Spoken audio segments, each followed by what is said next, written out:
great. I love it when people have little pictures there beside their name. That's nice. I feel like people are really real. One of the frustrating things, oh, Jen says she's been faithful to bodycology for a few years. Thank you. And then she fell off the wedding wagon. I have heard that twice today. Yeah, that's the thing to do. You go off, which is really common, and you just start right back on again. And I think when you fall off, it's kind of a good thing because you can see that that's not working, and I think you go back each time with more commitment. That's what happened to me, sort of. But actually, I never fell off the wagon. It's just that I didn't know. And every time I'd learn another important piece of information, I would practice it. And I was so sick. I was like many people who are really kind of religious about what they're doing with their diet. They're usually sick, so they really want to get well. So that was me. So thanks for the comment, Joan. Okay, Joan, I'm gonna start then. Okay, so the good thing about these videos is that they'll go out. So if people can't be here, they will get it. They'll get it later on. Anyway, our topic for today is food combining, and the reason I wanted to talk about food combining is because there's a million people out there now with diets, and many people their diets are really almost the same thing. Like there's Dave Asprey's bulletproof diet. Well, he and his wife are on bodycology. Many people that have diets out there right now actually found their way to what they're doing by being on bodycology. So you'll see a tremendous similarity. And so, but what people never have are these principles, these universal principles. So and they're really important, and they are what I have always used. Like, for example, many years ago, maybe 18 years ago, this new phenomena started appearing in the world called autism, and I didn't know anything about it, and I was like, trying to help if I could. And I really found that when I found moms whose kids had autism, I found that I was really using the principles that helped me figure out what to do. And they formed a group called Bedrock, which stands for Bodycology Diet Recovering Our Kids. And those kids started getting well. And kids had not, it was like a big mystery. What's the cause? Is dairy okay? Gluten okay? How should we feed these kids? Does diet even matter? But then when you start seeing kids getting well, we were addressing their yeast infection. A little bit into it, I started introducing colonics, which really helped to get rid of a lot of, not colonics, but enemas, a lot of toxins out of the body. So all these different principles, the principle of cleansing, the principle of step by step is a really important one.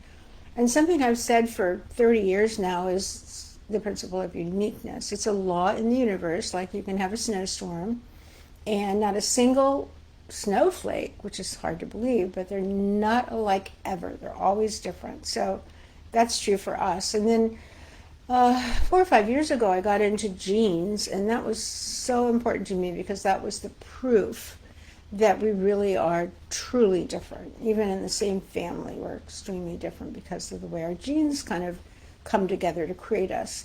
So I would like to do a few of these Facebook Lives just on the principles to help you understand what they are, and hopefully you'll be able to put them into practice. Now, this principle we're going to talk about today is on food combining, and you can't get off of this and start doing it. It's one of the ones that's going to take practice, at least a week, where you feel like you don't know what you're doing, and maybe just doing a few things to get started, and then you can get better and better at it. But it makes a big difference because, well, years ago when I put out the Bodycology Diet, but I'd already been teaching people for about 4 years before the book came out. But then, of course, once the book came out, so many people came back with feedback. I mean, I printed a couple of thousand books. I gave about 450 of them away, and a whole bunch of people started doing it, and got tremendous feedback on so many different conditions, like Parkinson's of all things, because I really wrote it for candidiasis. I had that problem. I took antibiotics. I met Dr. William Crook, and he told me all about it, and personally met him, and then started on his diet, which was close but wasn't good enough, and I had years of training, so I just applied started trying to figure out what was going on. Then it took 4 years to write the book, and then it came out. But anyway, so we got lots of feedback, and one of the things that people did say over and over again was that the food combining really helped them, especially with gas and bloating. Now, there are people who think food combining is ridiculous. You will be actually quite surprised if you go online, and you will find quite a few podcasts. I was surprised myself because, there's a little search, like a little magnifying. If you go to podcasts, which I love listening to them, there's so many amazing ones out there, and there's like a little magnifying glass down at the bottom, and you can type in anything. You can type in food combining, and then podcasts that are on that topic will come up. There's a surprising number of them, and evidently food combining is becoming popular. That's surprising to me, but years ago, nobody, it was kind of supposedly Ayurvedic medicine was into food combining.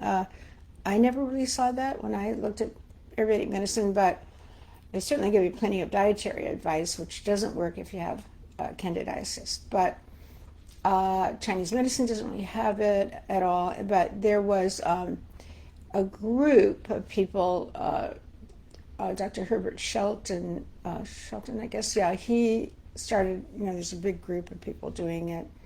And I was trying everything, so I tried it, and it did help. It was one of those things that I thought, well, this is definitely helpful, because I had pretty serious digestive problems. But I've had a few friends, like one friend for, at least 30 years, she's been doing food combining too, and I noticed she's remarkably younger looking than most people, even other people who take really good care of themselves. And I honestly think this is an important anti-aging tool. I think it's helping you stay more slender. That certainly, if it doesn't actually help with weight loss, although the diet definitely does, it definitely helps with bloating. And one of the first things you notice when you go on the diet, by the month's end, you've probably lost about 18 pounds, but assuming you want to, but the bloating goes down significantly just in a matter of a few days. So I highly recommend you follow these principles and master them over time. It's not easy. I think, although many children today are not well and they have yeast infections, it would be good for them to do food combining, but you can't be very strict with them. You can certainly prepare protein and vegetable meals for them. They love fruit, so we're going to talk about that. But it's definitely harder to do with kids. Anyway, so let's start off. And actually, if you only follow 3 basic rules, that would be great. So one of them is fruit. I know somebody sent in a question about fruit, so I'll get to that at the end here. But so fruit should be eaten alone. And the main reason for that is that it digests really quickly. And some things like melons are digested in 10 minutes. And other fruit is really out of your stomach in about 30 minutes.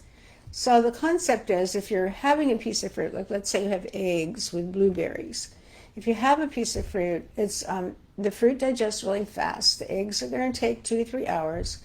Maybe they'll go sooner if you use enzymes or if you're eating fermented foods with the eggs, like cultured vegetables. But say 2 hours approximately for protein to clear the stomach.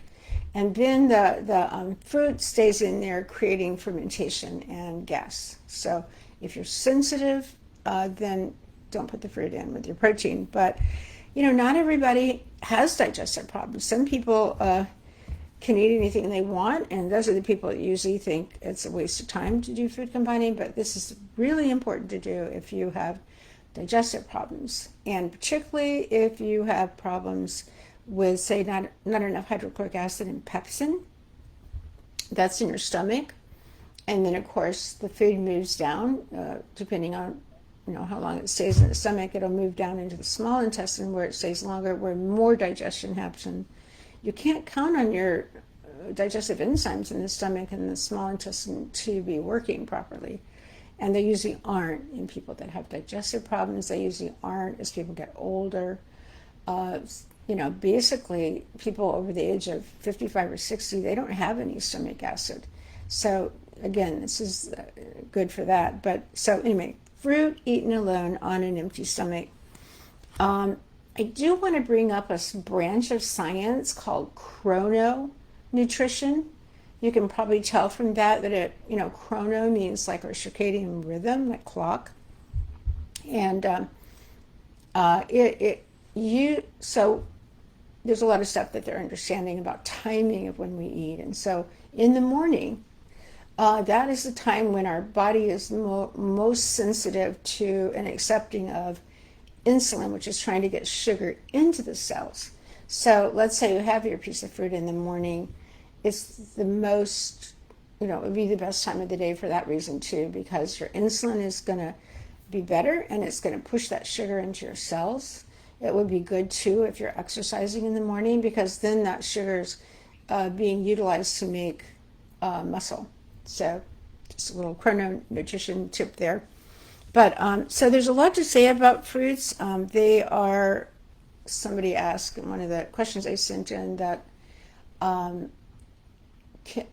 tell more about fruit. I mean, what fruits are good on the body culture diet? Okay, so in the beginning, because you're trying to get rid of yeast, parasites, viruses that are in the body, because they all come hand in hand. I mean, you have yeast, you have parasites. You have yeast, you have viruses, like Epstein-Barr, for example. So you definitely, you can't eat sugar. That feeds them. Anytime you put sugar down in the digestive tract, any microbes that are down there that you don't want to be there, they are going to eat that sugar. So we don't have sugar in the beginning.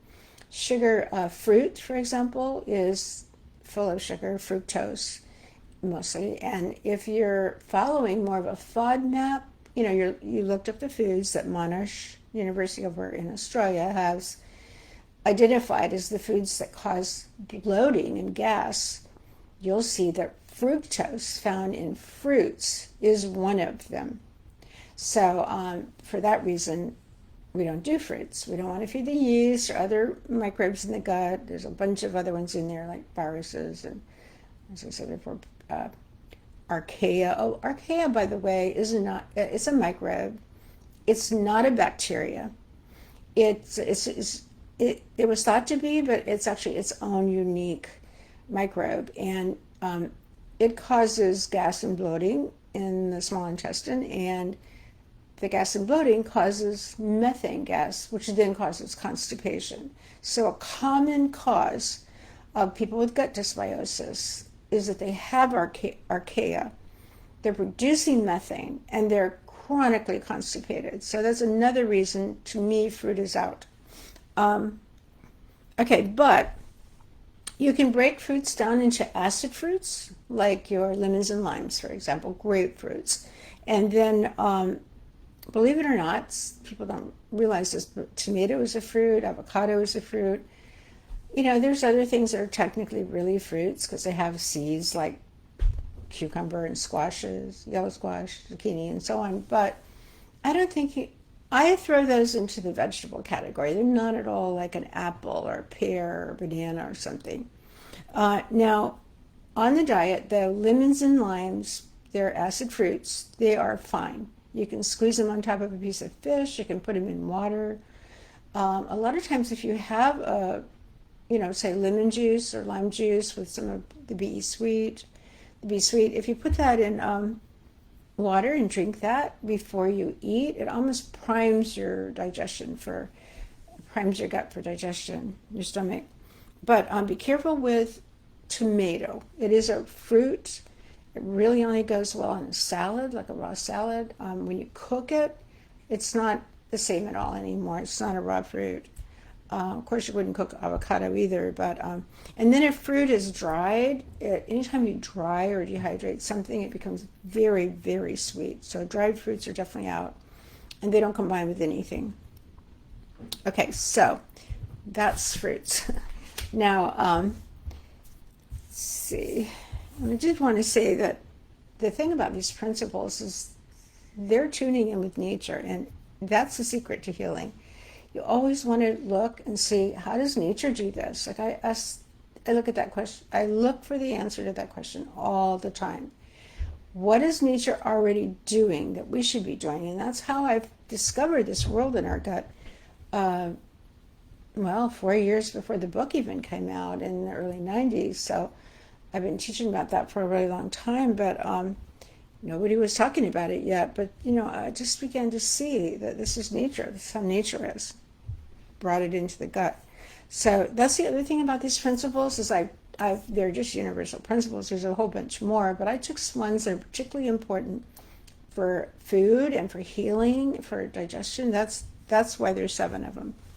Now, sugar, you might want to just let me say something about sugar because it's in fruit, obviously.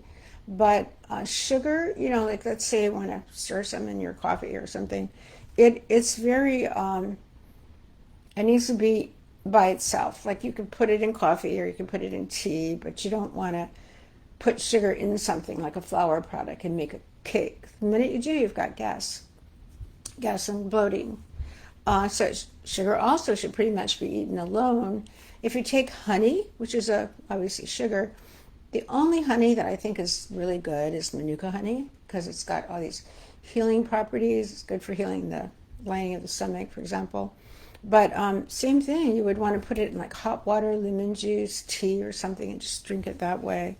Not with other foods, and never cook it. Honey should never be cooked. So all these recipes that have honey in them, like a cake, that's not the best thing to use. I mean, R&B sweet works like honey. So now, also one thing, and I'll mention it again, but a lot of people will, like in the summertime, which it is right now, people will go to a picnic and they'll bring these baked bean casseroles, which every picnic I ever attended as a child, always somebody brought baked bean casseroles. Sometimes like 5 or 6 people brought these casseroles.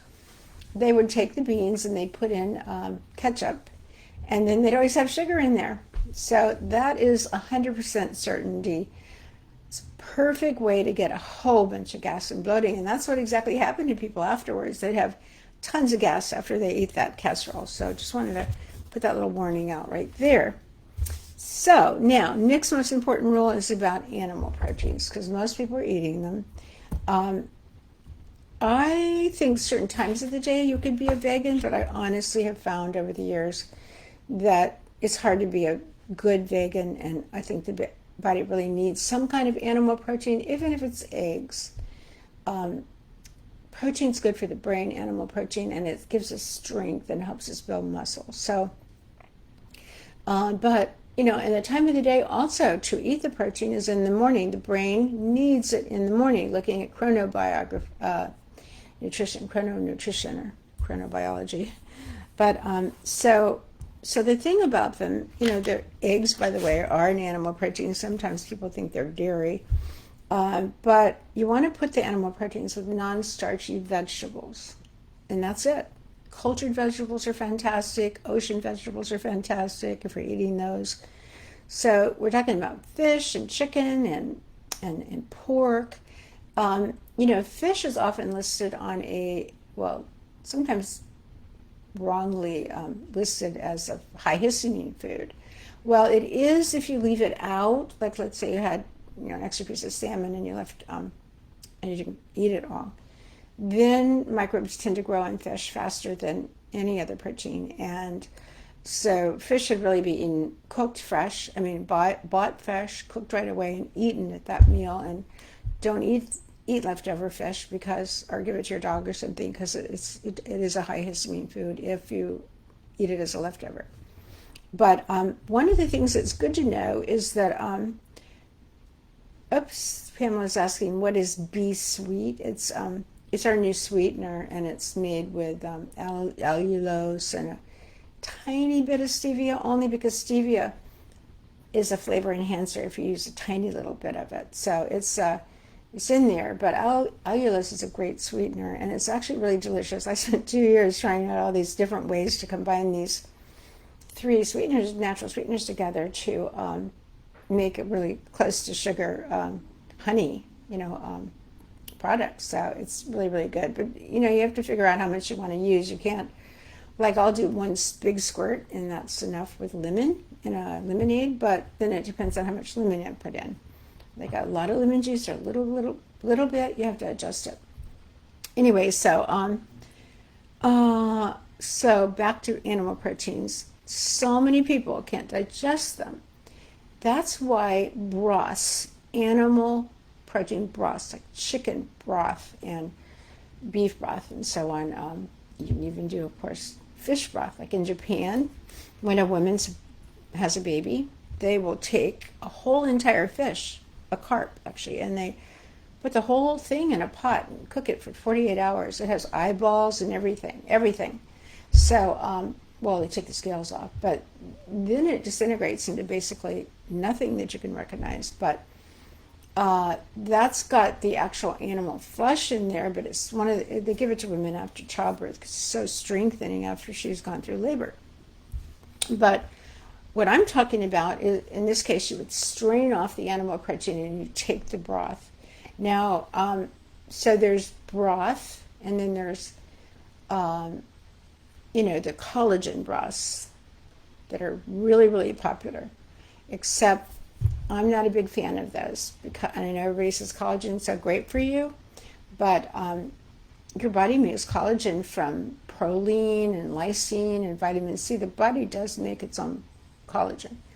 That's probably the best way to get it. But the problem with collagen in these animal broths is that it's very high in oxalates. And we're going to talk about oxalates. I should probably do an entire Facebook Live on oxalates. Super important to know about them and to avoid them. I think people have, they're most well known for forming kidney stones. You can't tell that kidney stones are forming in your body, but we know a lot more about oxalates. And one of the things why I think people are forming stones and are being harmed by oxalates, because the other thing they do, they cause a lot of pain.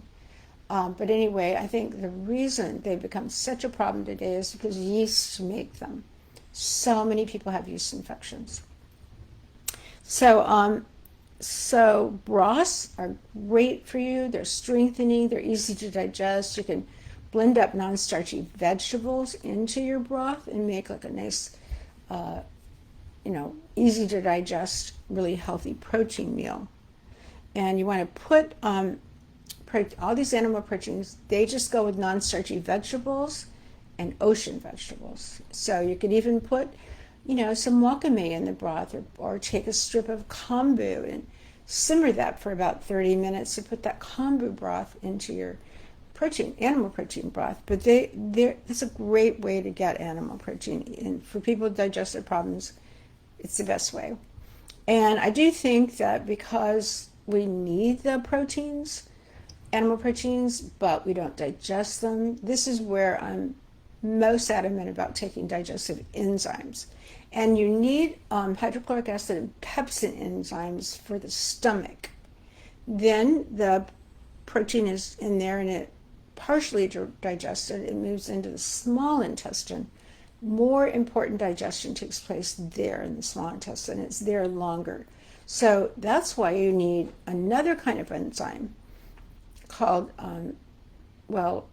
it's basically your small pancreatic enzymes like trypsin and chymotrypsin. They're what's in our assist SI, standing for small intestine. So I always take about 2 of each one if I'm eating an animal protein meal, unless it's like white fish, which is super easy for me to digest. And I always have a little fermented vegetables or a little few ounces of our probiotic liquids, which those are like digestive enzymes too. So if you don't want to buy enzymes, or you're out of them or something, then just eat a couple of spoonfuls of fermented vegetables and you'll see a huge difference in how you digest your protein. Now, let's talk about dairy, because I really should do a whole podcast on dairy. There's so much to say. I forgot to say in the very, very beginning that all foods have a front and a back. If you don't remember anything about our talk today, if you'll just remember that all foods have a front and a back. There is no perfect food. It may be good for you. It may be bad for you. It may be bad because it's not being prepared properly. All foods have a front and a back. So there isn't a perfect food out there anywhere. And you might be having a problem with, say, dairy today, and then, quality is really important. I probably need to tell you something about gluten. I don't recommend anyone eat gluten, partly because of the quality of the gluten we have available today. Quality is super important. Same with dairy. Anyway, there are other options, and I'm not a big fan on any flour products if your goal is to have a healthy digestive problem. But all foods have a front and back. A couple of weeks ago, I did sent out a newsletter on another thing in wheat called the fructan, which happens to be a FODMAP. It's also in dairy, so it's a sugar in gluten. In wheat and barley and rye, for example, but it's not a protein. Gluten is a protein. So please go find that newsletter if you missed it and read that, because it's really important. Other information about flour products. But anyway, so back to dairy. Dairy is protein and fat. So you get most perfect example of that are cheeses. Cheese is just the casein. So dairy has two proteins in it. It has casein, which is what most people react to, and it has fat. So cheese is the other protein whey has been squeezed out or drained out, and you're left with a casein and the fat. It's constipating for many, many people, and it's very hard to digest. So what you want to do if you're going to have a cheese is you grate it up, let's say Parmesan or something, and you sprinkle it into a big salad, because the fiber in the salad is going to help push that through. And but the cheese does have beneficial bacteria. It is a probiotic food, so you might want to do that. Like if a little bit, you may find you can get away with very well. But back to the two proteins, there's casein, which is the main one people have trouble with, and then there's whey protein, which a lot of people do not have problems with if they can get a really good quality whey. And most of the wheys on the market, like 99% of them, are from a cow that produces A1 milk. So let me explain that. The Jersey cow produces A2 milk. Goats, sheep, puppy dogs, or whatever, human beings, always produce A2 milk. So in this country, and not just here, but Australia, Canada, England, all over, people have been eating A1 casein for generations, and then a lot, so casein gets a bad rap. So what's the difference? Well, it's about their protein structure. For example, casein, which we're talking about here, is made up of a string of amino acids. And one of those amino acids is proline, and that's exactly where it cleaves, breaks apart, so you can digest it. But A1 milk, which comes from those black and white cows, it doesn't have proline. It's a missing molecule. Now, all over the world, and the original cows were all A2 cows. Somewhere along the way, they think it was maybe a genetic breeding mistake. We started producing a lot of A1 cows. Maybe they gave more milk. A2 cows, like the Jersey cows, they actually have more fat in their milk. It's way better milk. And of course, you can get that today. Fortunately, a few years ago, a company came out with A2 milk. It's homogenized, it's pasteurized, but you can get it anywhere. I see it everywhere. Main stores, Whole Foods, everywhere. But it's way superior to any other milk you'll find on the shelf, even if it's pasteurized, because we would recommend that you ferment it.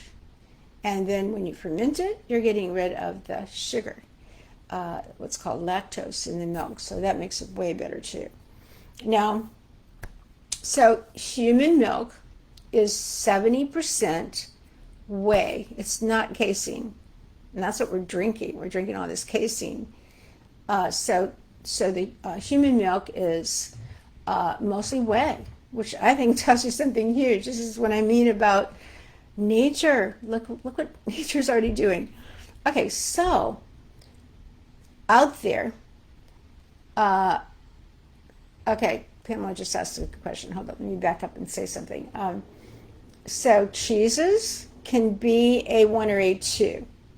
Lots of them are A2 because they're made from a black and white cow. So a lot of the French cheeses would be A2, but if you get a sheep or goat cheese, you'll know for sure it's an A2. So I always recommend that because you can't tell about the cow cheeses.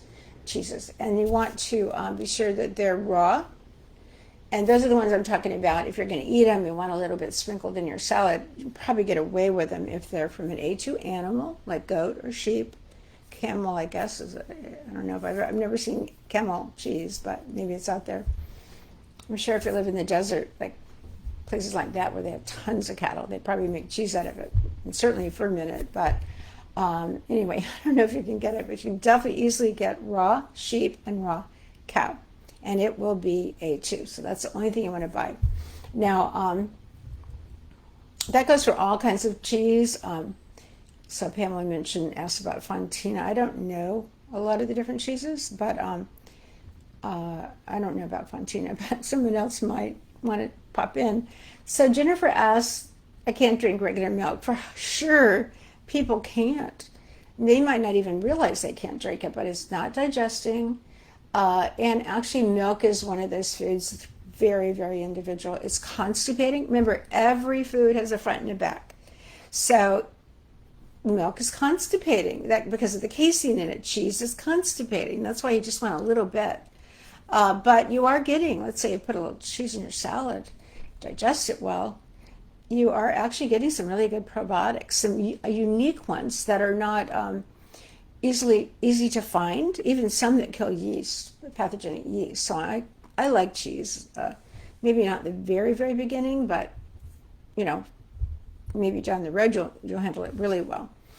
So, I forgot what I was talking about originally, but back to about whey. Okay, so whey is, if you want to get dairy, whey is superior. And then all the whey proteins on the market are from A1. They might even say that they're, they're processed in a way so they still retain raw properties. They're still A1. I always worry about giving out the source because I'm afraid this small little company is going to run out, but I want to share this with you. There is a company that actually makes an A2 whey. Also, Ann Louise Gittleman, she's got a company, brother owns it, called Unikey. Ann's been a friend for a million years, I think, but she says her whey protein is A2. But the best, so you can try that. But this other little company, their website is raworganicwhey.com. And they are for sure A2. It comes from Jersey. Anytime, they're getting their milk to make the whey out of Jersey milk, it is A2. And the Amish, years ago, they began to tune into the fact that most of their cows were black and white, A1 cows, and they started switching their herds over and genetically testing them to make sure they truly were A2. So if you're anywhere near an Amish community, you can probably get A2 milk. If you've got a farmer that has a Jersey cow, you're going to get A2 milk. Now, to make the whey, they ferment it long enough so that the cheese rises to the top and the whey strains down. And it's supposed to have the milk or the lactose in it, but it's not very much. However, if you're super sensitive to lactose, there are several companies that make these little bottles with lactase drops in them. Lactase is an enzyme that digests the lactose. Seeking Health has a really nice one. And there's a couple like there's one called Milk Aid. You can get these on Amazon easily. So just take your whey if you want, if you're concerned about it. Or maybe you can buy lactose-free half and half if you're putting a little bit in your coffee or something, let's say. But if you take even yogurt, whatever you're buying, put in like 10 or 12 of these drops in your little yogurt and put it in the refrigerator for 24 hours or longer, and it'll get rid of the lactase in there. So that's just a little tip. But back to this wonderful company, I was extremely sensitive to dairy my whole life.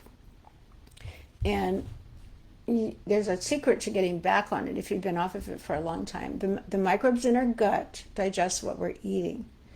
And so if you haven't been on dairy for a long time and you just put in a little bit, like you just start drinking a few ounces of the whey protein that I'm talking about, and then do that for a week or so, and then another week you can increase it a little bit. But I love whey protein. It's done along with our protein shakes. It's really helped me put on muscle. And as people get older, I'm 75 right now, and I don't want to lose my muscle. I'm not a good workout person either, but so muscle's super important for us as we age. A big part of our immune system is determined by having good muscle. So I think these, like this whey protein, and I also think our protein shakes are a fantastic way to build muscle. We can talk about what they're made out of later on, but so that's my dairy story. A1, yes. A1, no. Avoid that, please. Search out A2. It is available today. If you really want to try whey, it's great in smoothies as a base for smoothies and everything. That's the company. It's called raworganicwhey.com. And I had asked them if we could carry it so people could find it, but they never even respond to your emails. So let's see. Oh, and dairy does go with acid fruits.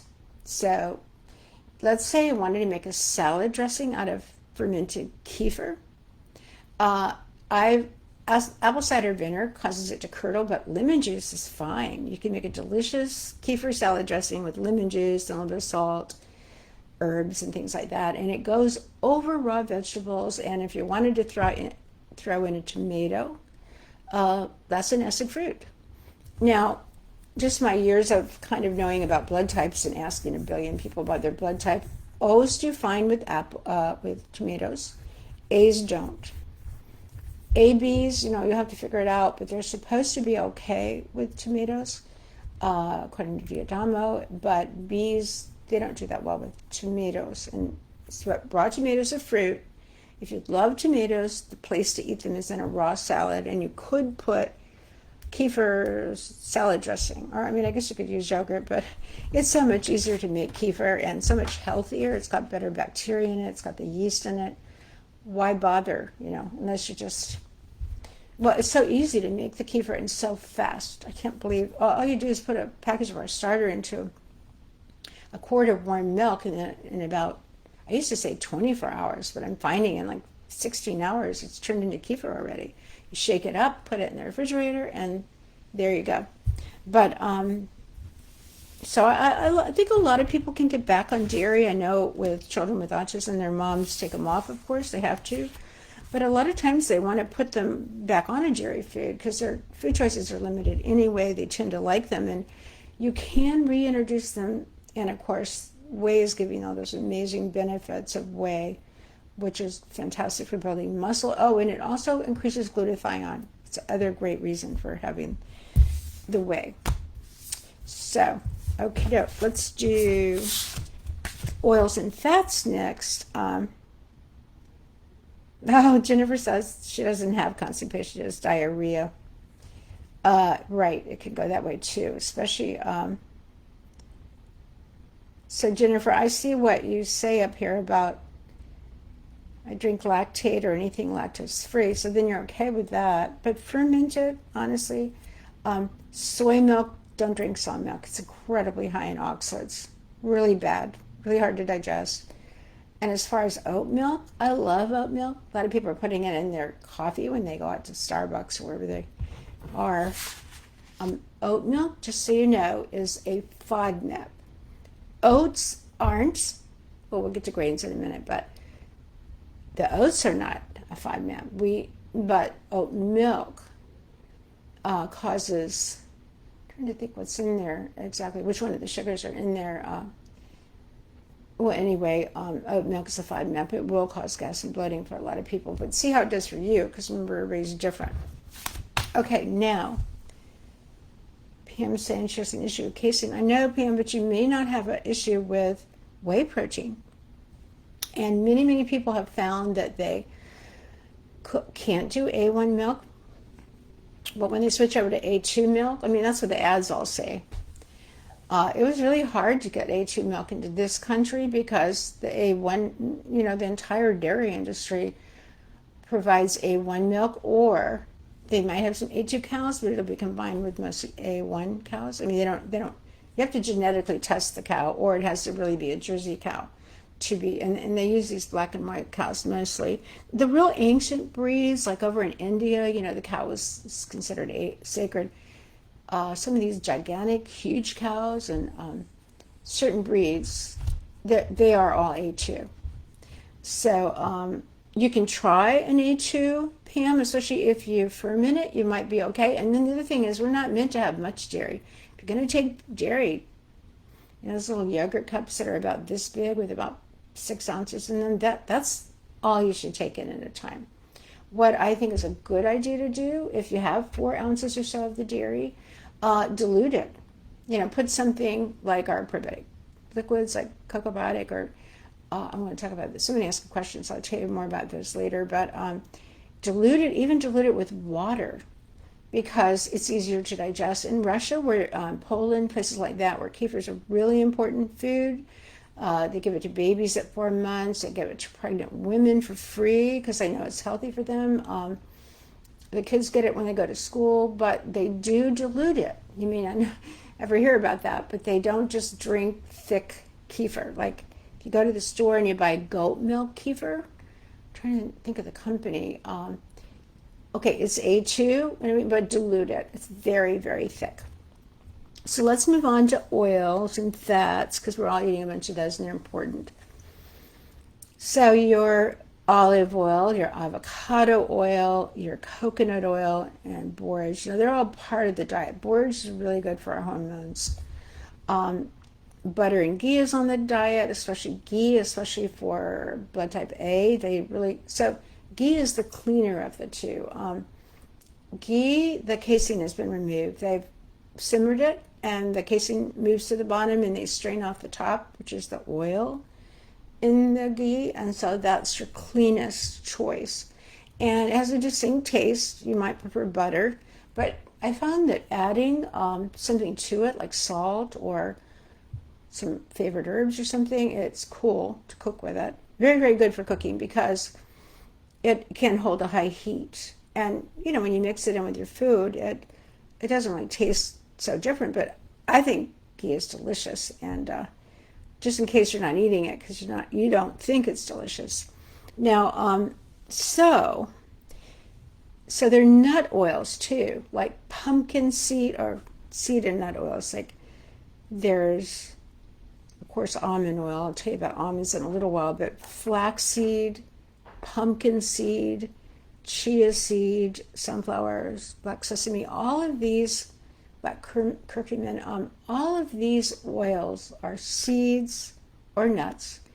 And many, many years ago, when people didn't have grocery stores, there would be somebody in the village who would take the seed, let's say sunflower seed or the pumpkin seed, and they'd have a press. And it's kind of crude, and it pressed out the oil from the protein. So the protein is left behind. Like, let me use an example, like sunflower seeds, for example, or pumpkin seeds. So the protein is left behind. You're just getting the oils, and they combine with everything. Now, I think you'll hear people saying don't eat refined omega-6 oils, and that's what these are, but we definitely need them. Small amounts and quality is super important. So my favorite place to buy these kind of oils is this company called Andreas seed oils. This one's really delicious. This is pumpkin right here. And he has really delicious flaxseed oil, and this one's really delicious, black seed oil. So all you want to do, don't cook with these. You just want to, you know how people put salt on the table and they sprinkle salt on? But just put these on the table, and even in I would keep them in their bottle, but put them on the table and just put a little circle of them on your food. It's really great to do that. And why keep them in the bottle? Because Andres actually spends a fortune to get these special bottles. They will keep 2 years later, you can come back and this oil is so fresh. It might smell like it's gone rancid, but that's because the oil got on the top right here, and that got rancid. But inside the bottle, you can like pour a little bit out and taste it perfect, because these bottles are amazing. I always feel so guilty when I finish a bottle and throw that bottle away. So we do need the best saturated fats are going to come from butter, ghee, and coconut oil. Coconut oil also takes a high heat. Coconut oil has also got your fatty acids in it that are antifungal. And, I cook certain things in a black cast iron skillet, and I'll take some coconut oil and rub it all around and then put in my salmon, for example. I have this delicious recipe where I put the salmon pieces in there or whatever. And then I'll put some coconut oil on the top and sprinkle a little bit of wheat-free tamari, sprinkle a little bit of herbamari or sea salt on top of that, and put it in the oven for about 7 minutes on a broil.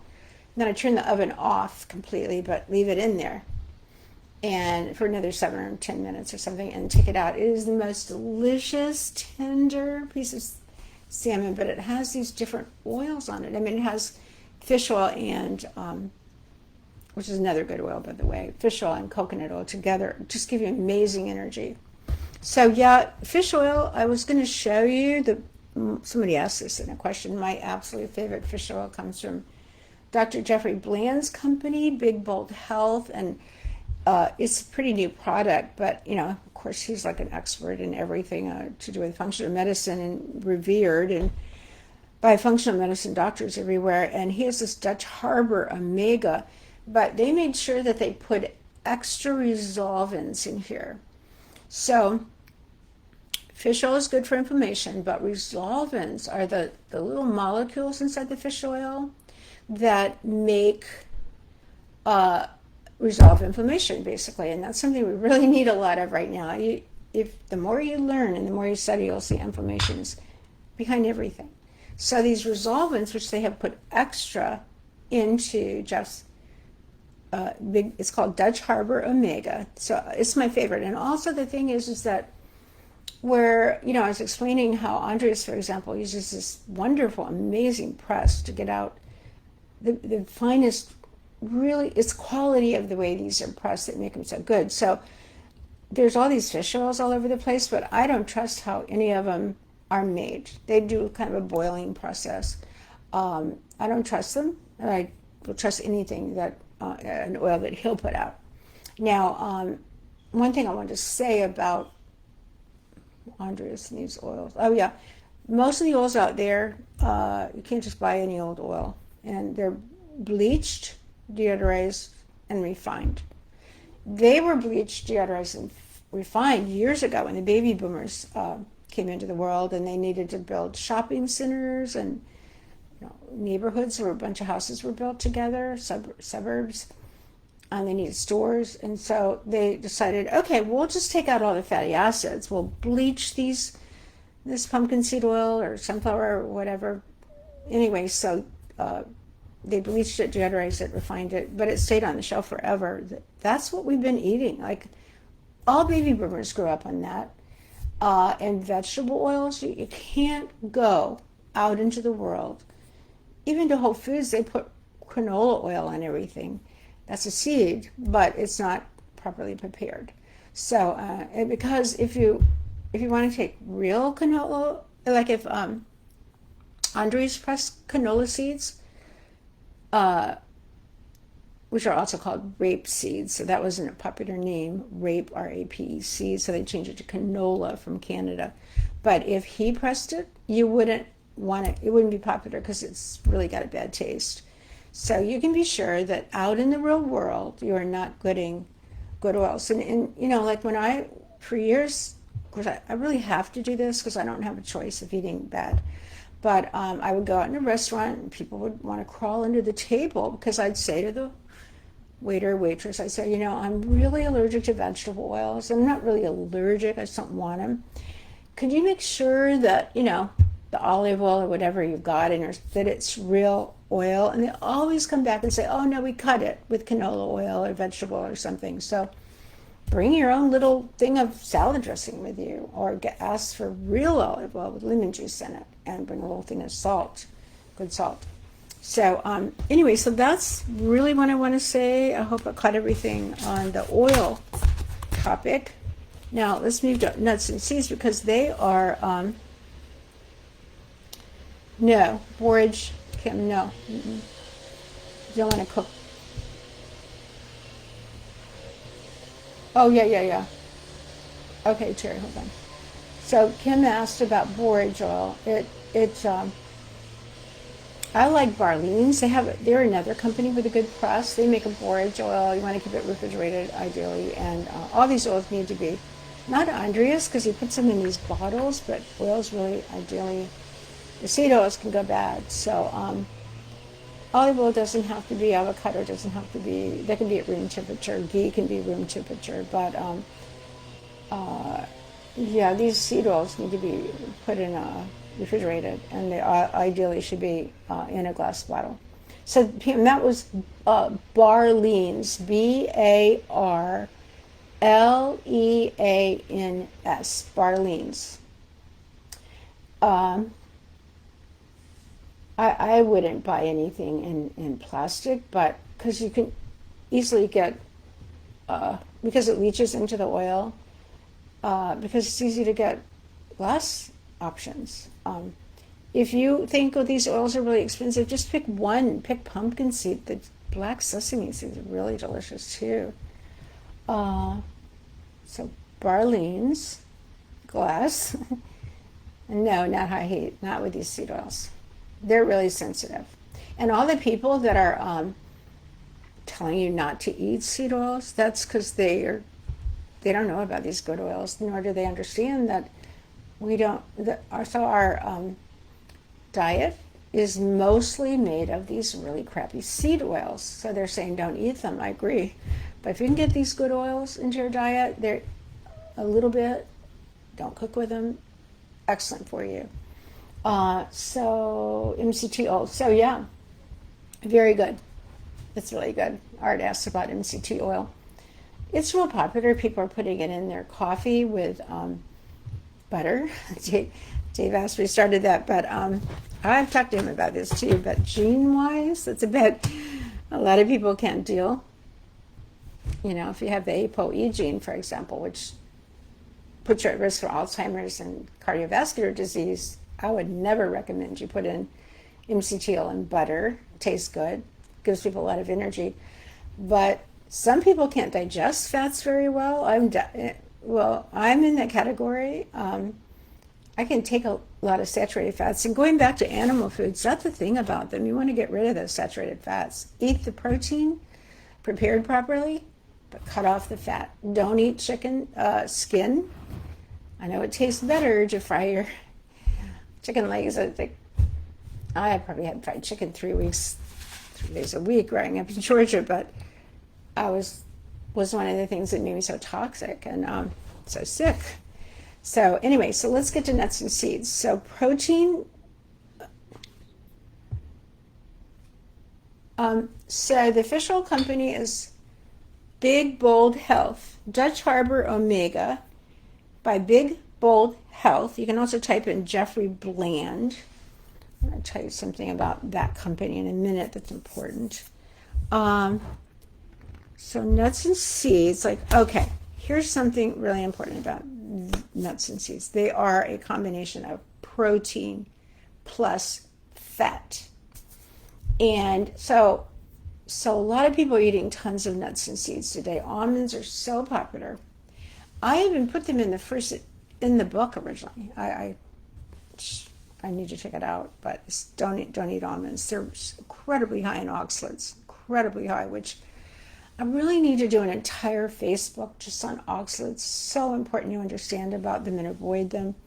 But cashew milk, almond milk, they're taking these very high oxalate nuts and chia seed. Everybody's so into chia, like it's better for you than flax. No, flax is way better for you. Flaxseed oil. Andres makes a really delicious flaxseed oil. It's good for you, but not chia. Don't do chia. Incredibly high in oxalates. So So the nuts and seeds, which everybody's eating, they just go get a bag and they eat a lot of them. If we were out roaming around in the days when we had to find our own food, we would come across some nuts. We'd store them because we needed the protein and the fat, and we'd have to get them out of a shell. So we wouldn't eat very many, maybe 6 or 8 or 10. We'd be really happy to have them. Now, so be really careful with them.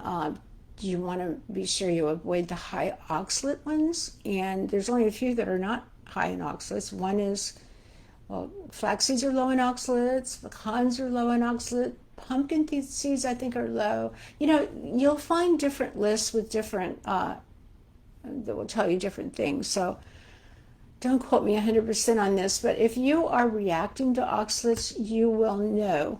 Now, I'm one of those people, because what happens when you've had candidiasis for so many years, like I did, it never goes away. They're always alive in your body, and they go back into a hibernating form, but they can easily turn around and become active again. So the yeast, so it makes people who've had yeast infections more sensitive to oxalates. So if I were to eat, say, a bunch of almonds, about an hour or two later, if that long, my left eye would just start being so painful.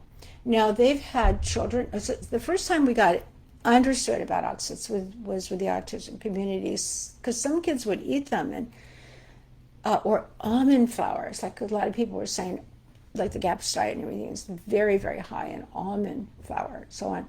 So these kids were getting really sick. We have a big problem with that in Australia. Body ecology is more popular in Australia, even though a lot of GAPS practitioners are over there. But if you're going to do GAPS, be careful, because it's super high in protein, super high in fat. These kids are mostly blood type A, and they can't handle that much animal protein and fat. But they're eating all these, like almond flour is incredibly high in oxalates, and you go into the health food store to these gluten-free crackers and cookies and things, pasta, they're all made with almond flour. So please don't eat those. And hold on. So avoid those. And what was I going to say about them? Oh, the other thing is that they have to be soaked. Phytic acid, which means you don't digest them. That's not good, but even worse, it starts to bind up all these minerals in your body. Magnesium and zinc and a lot of important minerals are bound up by the phytic acid, so they're not good for you. And if you want to, I wish I'd brought a package with me, there is a company, everybody's, I will say it 3 times for everybody, it's called Green, like the color, Mountain Organics. I think they're in Asheville, I'm not sure. They sprout all their nuts and seeds. So, just got a little message in my ear here. Blue Mountain, got the wrong color there. Blue Mountain Organics. Terry knows, because I just asked her to get me some fermented sprouted pecans yesterday, and also they have macadamia nuts, and I did. I love apricot kernels. I have no idea if they're high in oxalates, but I don't have a reaction from them. And here's an example of their sprouted. So it's raw and organic and sprouted. These are apricot kernels. If you are old enough to remember back in the day, I think it was Steve McQueen went down to the Gerson Institute, and down there they were giving people Laetrile, which came from nuts. Well, oh my gosh, they're talking about cancer, so they got really pounded for that.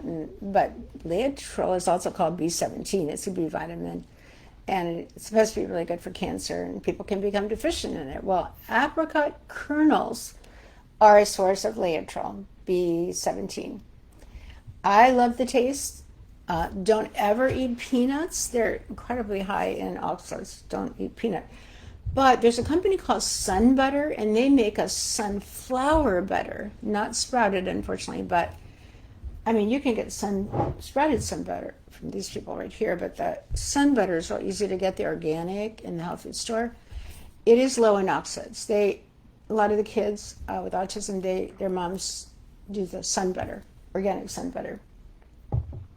But if you'll spend the money and order these, it's another one of those companies. I hope they can sustain the growth, but so far superior. So they're, don't eat unless they're sprouted. You spout them yourself and then dehydrate them in the oven.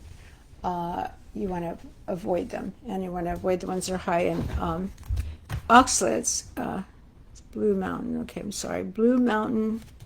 I'm crazy about the apricot kernels and the pecans and macadamia are kind of low too. And remember, when you make things better, like sprout them, you're reducing oxalates too. So I'm almost done over here. So getting to nuts and seeds, I just want to mention that quinoa and millet are actually seeds. They're not grains. Oh, I forgot to talk about grains. We'll come back to that. Quinoa is a seed, millet is a seed, and they are high in oxalates, unfortunately. And we need some fiber, and I put them on the diet initially, and so I figured out what to do about the oxalates. If you get a little bit of water boiling and in a pot, and it's boiling away, and then you put in your seeds that you've soaked, although you can get sprouted quinoa, by the way, so you don't have to soak it. You just rinse it off really well. Put it in the hot boiling water with a little bit of salt. And then you cook the quinoa about 12 minutes and the millet about 15 minutes. Then you turn off the pot of boiling water, and they all sink to the bottom, and then you bring them over the seed and put them in a strainer. I found this great new strainer. I should probably, wish I had access, wish I could go get it, but it's great for tiny little seeds like that.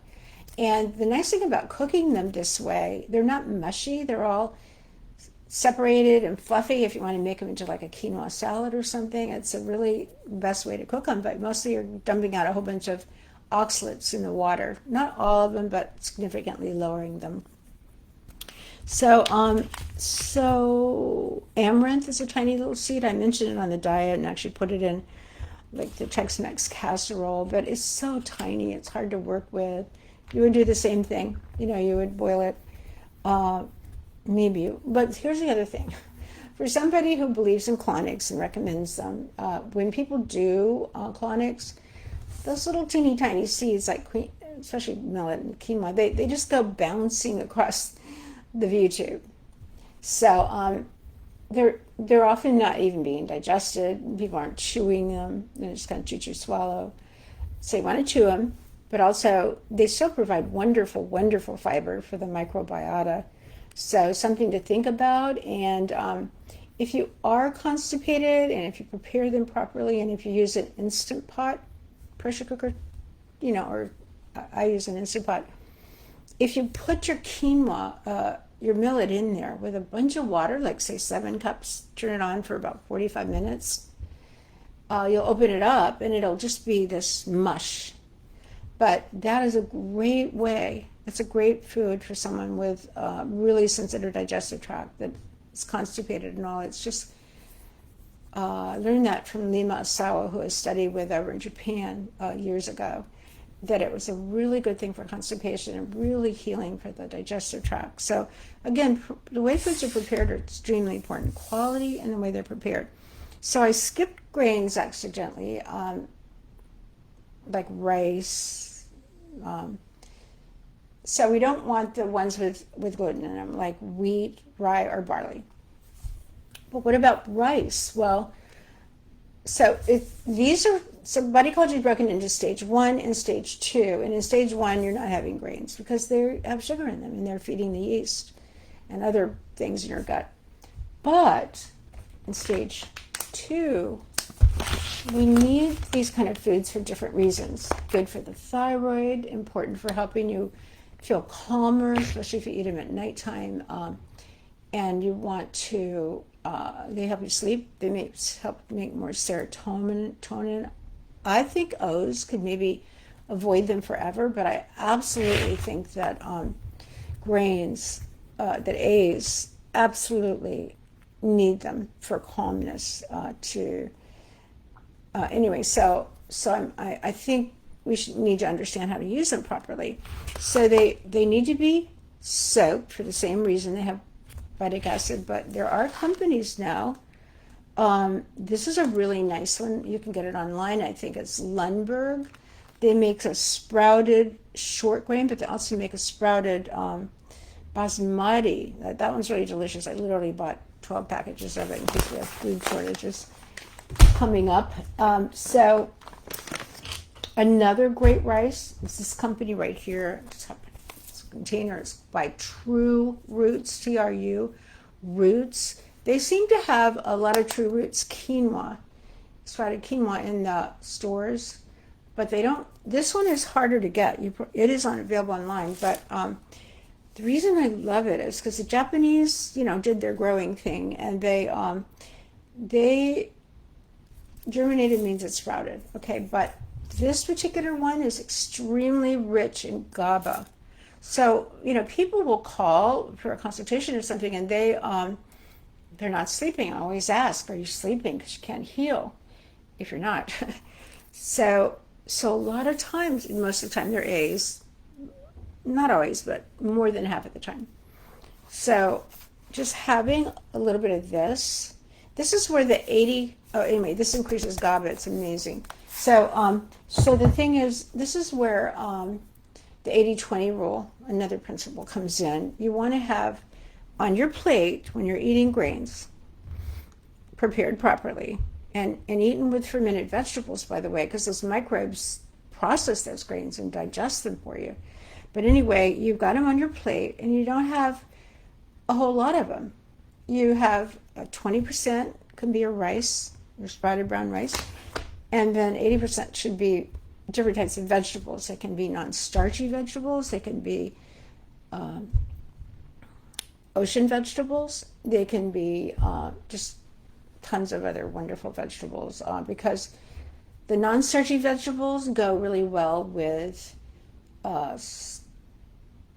grains and also these kind of things. But I just had another thought pop in my mind. Do you know what cassava is? CASAVA. You'll find cassava chips in the stores now. You'll find cassava tortillas. If you're having a bread craving, buy the cassava tortillas by Siete, Siete, Siete. They're in the store, easy to buy. I don't know about all stores, but definitely, health food stores have them. And so you could make like a tortilla out of them, like a sandwich wrap kind of thing. But ideally, they are starch, so you want to put in vegetables, like your leftover salad, for example, or I always put some cultured vegetables in my wraps.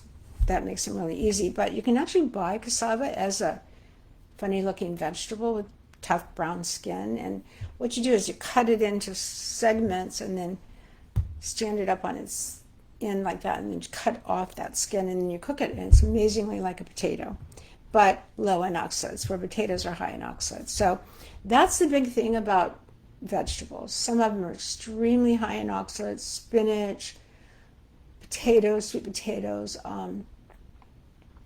turnip grains aren't.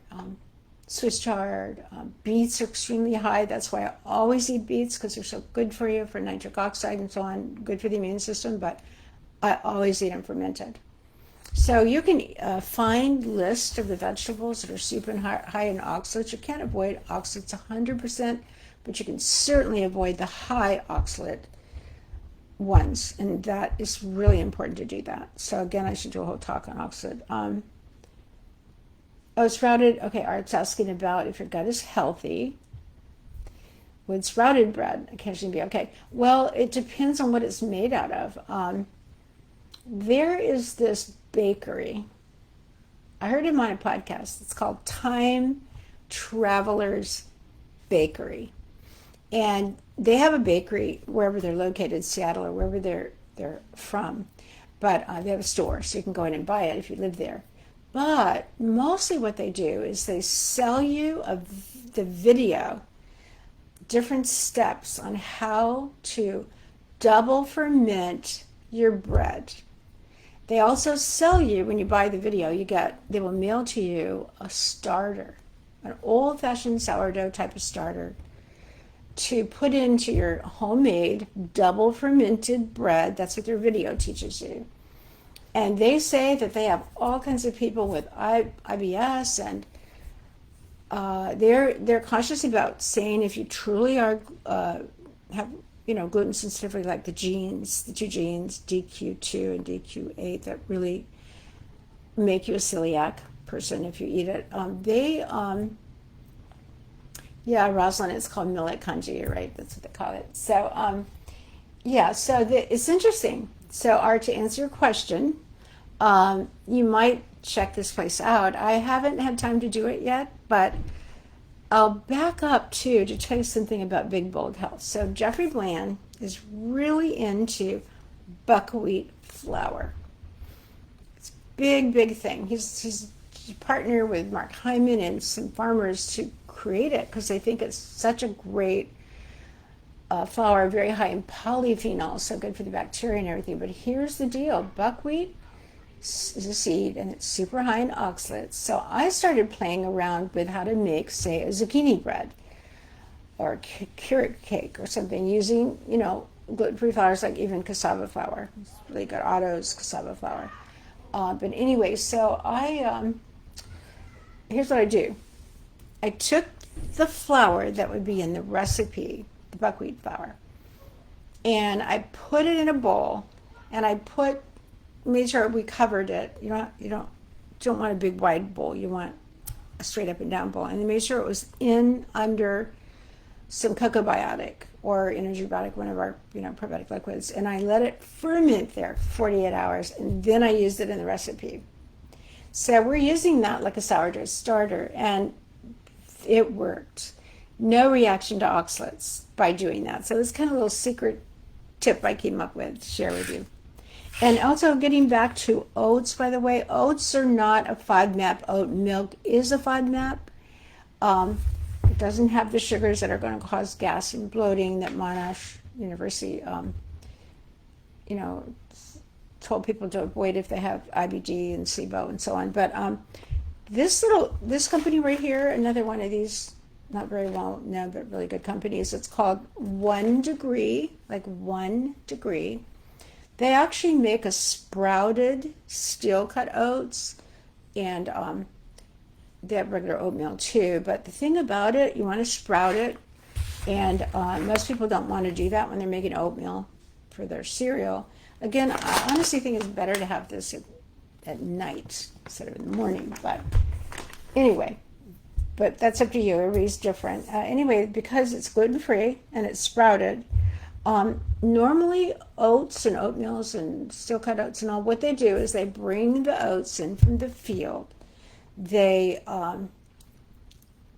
like smush them up, slash them, and they put them in the box. So they don't get cleaned at all. That's why you want to buy it sprouted, because you know that they've washed it and sprouted it and it's clean. It's super important. I also love whole oats. They look like rice, but a little bit more yellow. And you can take those and soak them, of course, and then use them in a pressure cooker as a porridge or a congee. Someone mentioned it's Japanese, call it congee. So oats are really good. They have certain benefits for you. Be sure you get ones that aren't contaminated with gluten, so they should say gluten-free on there. But they have that calming quality, and again, A's really need them, and from all the research and everything, it looks like the thyroid needs some complex carbs like that too. So those are just other options. Then I wanted to talk about drinking. Like, who doesn't like coffee? Everybody in the world's drinking coffee, it seems. I feel like I have to bring up coffee. And so we have an enzyme called DAO, diamine oxidase, that it processes histamine when we eat food. The DAO enzyme is really important, and you don't want to suppress it. Well, coffee suppresses that enzyme. So if you're going to drink coffee, don't eat it with other food. Don't drink it with other foods. And then also, coffee lowers magnesium. And another drink that does that is alcohol. Like, how many people have a little wine with their dinner?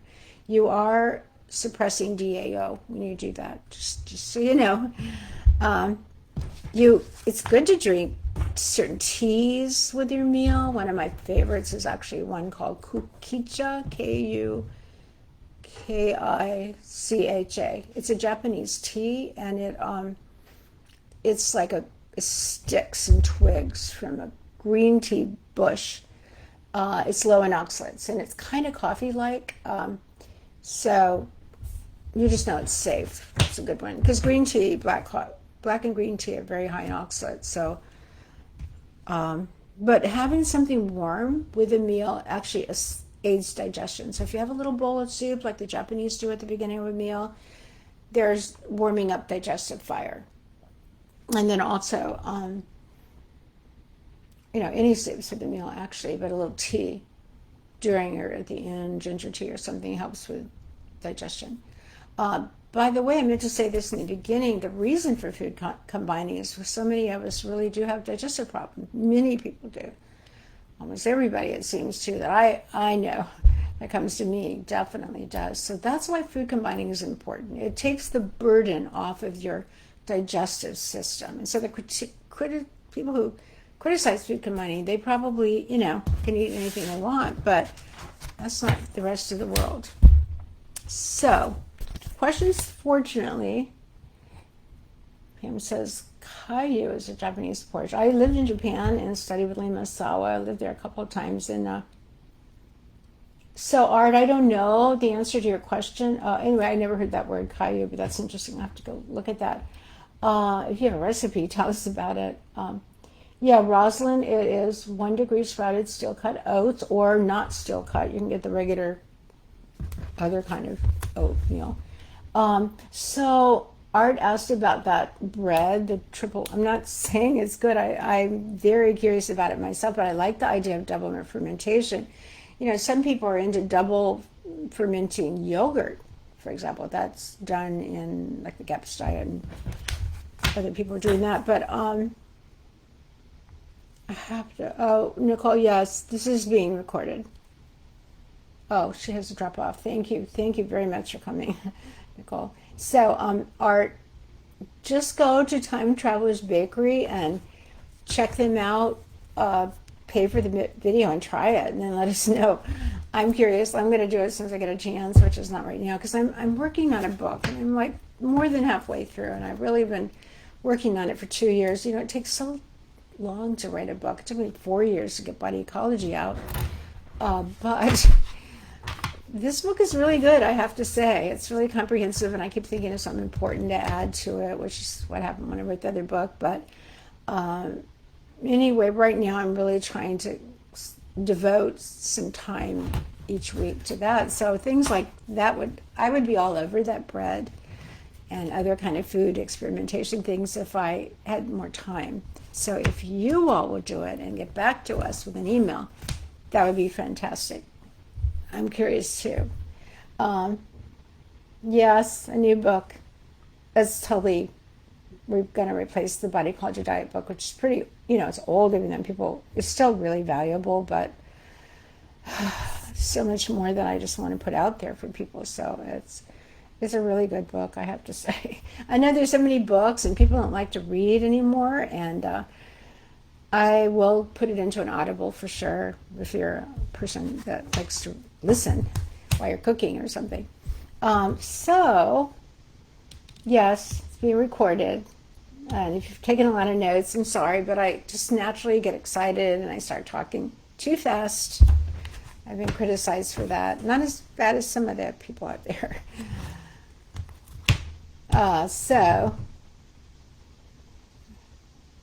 Oh, thank you. We're looking forward to your new book, Natural Body Institute. That's a wonderful colon therapy place down in Little Rock, Arkansas.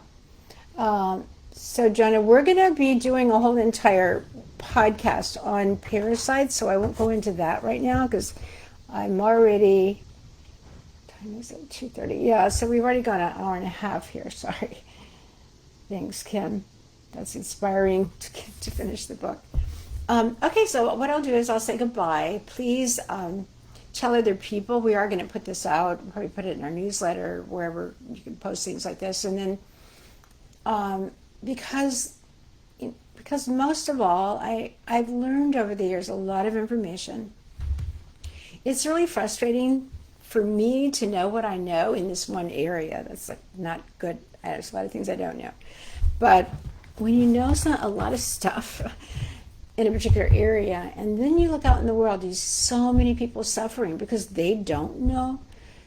Being able to teach like this is really, really special to me. And I know it's a lot of information, so listen to it again. Please share it. It's after all these years, you'd think people would be healthier, but the world's sicker than ever, and I don't understand it because there's many, many people out there like me who are out there putting out great information. Maybe sometimes it's confusing, but maybe people don't care. I don't know. But I'm always pondering this late in the game, 30 years down the road, why have we failed? Like, yeah, there's a lot more people that are into health, but there's so many sick people. So please be one of those people that share what you know, and let's try to get the world healthier, at least get this information that people who really want to know. I know at Natural Body down in Little Rock, they are always putting people on the diet. They see so many miracles, and they do colon therapy, which is, I will do a whole entire Facebook Live on colon therapy, because there's a lot to tell you about that, why it's good and so on. And not just colonics, but enemas too. How to do them so they're really effective, really nutritional, for example. So that'll be coming in the future. So please stay tuned. Thank you for joining, and see you next time. Bye.